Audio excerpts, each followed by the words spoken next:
اب اللہ تعالیٰ نے اتنی زوردار دعوت کے بعد اور صحیح جھنجھوڑنے کے بعد نا اب ان کو کہا ذرا اپنی ہسٹری دیکھو تم.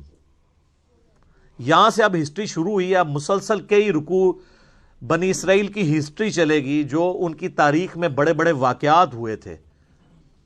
چونکہ وہ یہودیوں کو تو واقعات پتہ تھے اس لیے وہ واقعات یہاں صرف اشارتاً ذکر ہوئے ہیں ایک ایک آیت کے اندر. ہم انشاءاللہ اس کو ڈیٹیل سے بیان کریں گے چونکہ یہودیوں کو یہ پتہ تھا کہ یہ ہوا تھا. مثلا اگر میں مسلمانوں کے بچے کے سامنے کہوں کہ مسلمانوں کا پہلا غزوہ بدر تھا، اب اس کو پتہ ہے کہ بدر کے اندر 313 مسلمان تھے، کافر 1000 کے قریب آئے تھے، مسلمان اس طرح تھے. یہ اوورال تھوڑی ہسٹری پتہ ہی ہوتی ہے.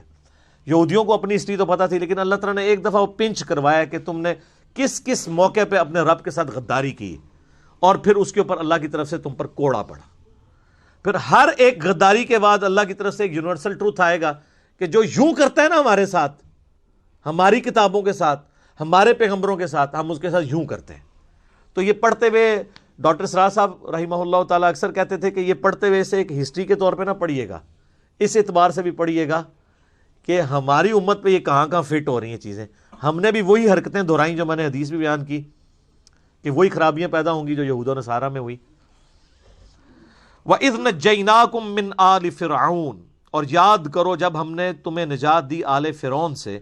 یسومونکم سوء العذاب، وہ تمہیں سخت عذاب پہنچاتے تھے. اور اس کی سب سے بڑی شکل کیا تھی؟ یذبحون ابناءکم، وہ ذبح کر دیتے تھے تمہارے بیٹوں کو. ویستحیون نساءکم، اور تمہاری عورتوں کو چھوڑ دیتے تھے. عورتیں تو ظاہر ہے پھر وہ لونڈیاں بناتے تھے لیکن یہ مسلسل نہیں تھا، چند ایک ٹائم پیریڈ کے لیے ایک اس قسم کا کوئی ایک سخت حکمران آتا تھا تو ان کے ساتھ یہ کرتا تھا، ورنہ تو ان کی نسل ہی نہ آگے چلتی. وَفِي ذَلِكُمْ بَلَاءٌ مِّن رَبِّكُمْ عَظِيمٌ، اور اس میں بہت بڑی آزمائش تھی تمہارے رب کی طرف سے. آزمائش رب کی طرف سے تھی.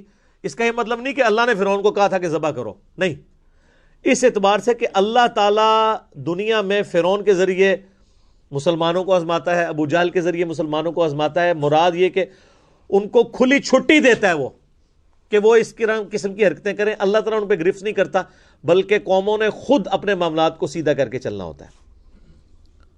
تو وہ اس طریقے سے یہ آگے پھر آپ کو سورہ القصص کے اندر، سورۃ الاعراف کے اندر، سورہ الشعراء کے اندر ڈیٹیل سے آئے گا کہ حضرت موسیٰ علیہ السلام کو اللہ نے معجزانہ طور پہ بنی اسرائیل سے بچایا. ان کی ماں نے ایک صندوق کے اندر ان کو رکھ دیا جب وہ پیدا ہوئے. وہ ڈیٹیل واقعہ جب آئے گا اس وقت ہی ڈسکس کریں گے، یہاں پہ جنرل بات ڈسکس ہو رہی ہے.